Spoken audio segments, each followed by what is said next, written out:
राहुल गांधी बहुत उल्टी सीधी स्टेटमेंट्स दे रहे हैं, वो भी न्यूयॉर्क में जाके।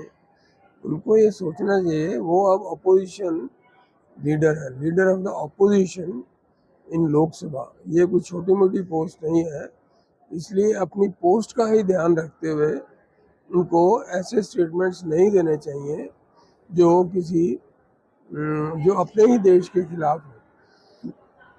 अमेरिका की एक बहुत बड़ी जो है हस्ती लेडी, उन्होंने कहा है कि अपने देश के खिलाफ बाहर जाके बोलना एक बहुत ही घटिया और निंदनीय बात है। इंदिरा गांधी जी को जब विदेश में पूछा गया था कि भारत की जो अपोजिशन है वो कैसी है, तो उन्होंने उसका जवाब दिया था कि अपोजिशन को हम मतलब बाहर देश से बाहर आके हम अपोजिशन की कोई निंदा नहीं करेंगे। और उन्होंने देश की भी जो है निंदा नहीं की थी, कभी उन्होंने निंदा नहीं की। जबकि ये राहुल गांधी वहाँ जाके इसलिए बोलता है क्योंकि वो केवल एंटी इंडिया बात ही दिखाते हैं और छापते हैं। मुझे भी कई फ़ोन आए थे, आते रहते हैं अखबारों से कि right for us, right for us.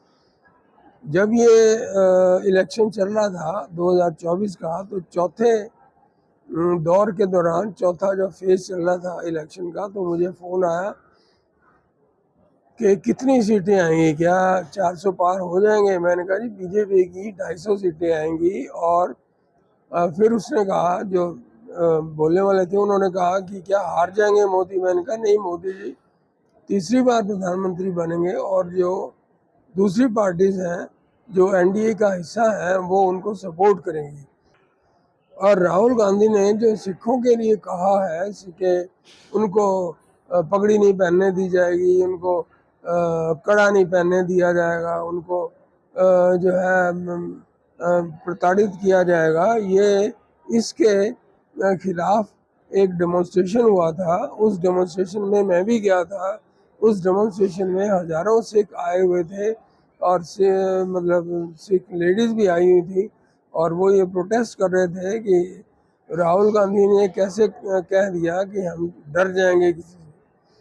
उन्होंने ये भी कहा कि हम चाहे 2.5% हैं लेकिन हम डरने वाली कौम नहीं है। तो ये बेवकूफ़ों की तरह से बात करना सिखों के बारे में, ये बहुत ही गलत है। और राहुल गांधी को इसका खमियाजा भुगतना पड़ेगा आगे आने वाले इलेक्शंस में।